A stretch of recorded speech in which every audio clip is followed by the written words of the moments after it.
Hi friends, കേരളത്തിൽ പലരും solar വെക്കുന്നതിൻ്റെ ഒരു പ്രധാന കാരണം എന്ന് പറയുന്നത് സർക്കാർ നൽകുന്ന സബ്സിഡിയാണ്. പക്ഷേ ചില ആളുകൾ സോളാറൊക്കെ ചെയ്തതിന് ശേഷം മാത്രമാണ് ആ ഒരു വലിയ സത്യം മനസ്സിലാക്കുന്നത്, സബ്സിഡി കിട്ടില്ല എന്ന്. അതിന് പ്രധാനപ്പെട്ട കാരണം എന്താണെന്ന് അറിയാമോ?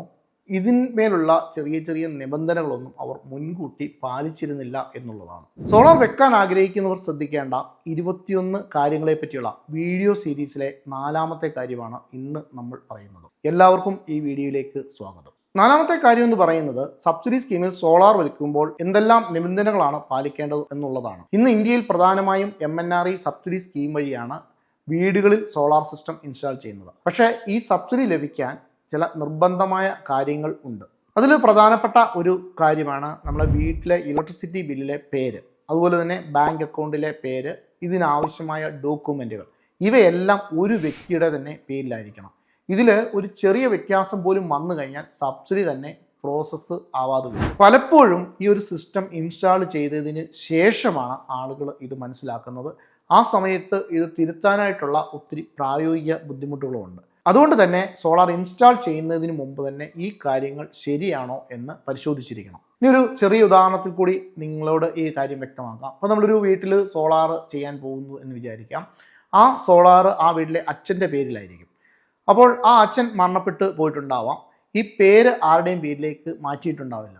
മകൻ ആ അച്ഛൻ്റെ പേരിൽ തന്നെ സോളാർ സബ്സിഡിയുമായിട്ട് മുൻപോട്ട് പോയി കഴിഞ്ഞാൽ അവസാന സമയത്ത് ഈ സബ്സിഡി കിട്ടാതെ വരുന്ന ഒരു ഇഷ്യൂ ഉണ്ടാവും. അതുപോലെ തന്നെ പ്രധാനപ്പെട്ട ഒരു പ്രശ്നമാണ് ഈ ബാങ്കിലെ ഇനീഷ്യൽസ്, വീട്ടുപേരൊക്കെ ചേർത്തിട്ടുള്ള ബാങ്ക് നെയിം വരുന്നത്.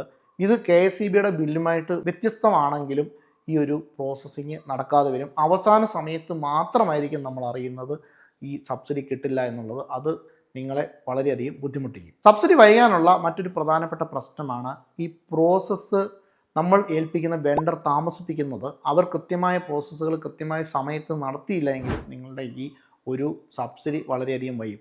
അതുപോലെ തന്നെ KSEBയിൽ നിന്ന് എൻട്രി ചെയ്യേണ്ട കുറേയധികം കാര്യങ്ങളുണ്ട്. അവർ കൃത്യമായി ചെയ്തില്ലെങ്കിലും നിങ്ങളുടെ സബ്സിഡി വൈകുന്നതാണ്. ഇതുകൊണ്ട് തന്നെ സബ്സിഡി സ്കീമിൽ സോളാർ ഇൻസ്റ്റാൾ ചെയ്യാൻ ആഗ്രഹിക്കുന്നവർ ഇൻസ്റ്റലേഷൻ ചെയ്യുന്നതിന് മുൻപ് ഉറപ്പാക്കേണ്ട പ്രധാനപ്പെട്ട കാര്യങ്ങളാണ്: ഇലക്ട്രിസിറ്റി ബില്ലിലെ പേര് ശരിയാണോ, ബാങ്ക് അക്കൗണ്ട് ഡീറ്റെയിൽസ് ശരിയാണോ, ആവശ്യമായ ഡോക്യുമെൻറ്റുകളെല്ലാം റെഡിയാണോ.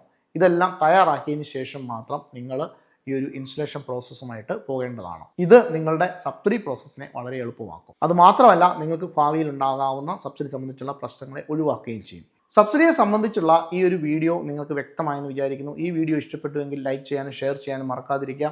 സോളാർ വെക്കാൻ ആഗ്രഹിക്കുന്നവർ ശ്രദ്ധിക്കേണ്ട 21 കാര്യങ്ങളെ പറ്റിയുള്ള വീഡിയോ സീരീസിന്റെ 4ാമത്തെ വീഡിയോ ആയിരുന്നു ഇത്. സോളാറിനെ പറ്റി കൂടുതലായി അറിയാനും പഠിക്കാനും ആഗ്രഹിക്കുന്നുവെങ്കിൽ ഈ ചാനൽ സബ്സ്ക്രൈബ് ചെയ്യാനും ഫോളോ ചെയ്യാനും മറക്കാതിരിക്കുക. കൂടുതൽ സോളാർ നേച്ചർ ടെക് വീഡിയോകളുമായി നമുക്ക് വീണ്ടും കാണാം. നന്ദി, നമസ്കാരം.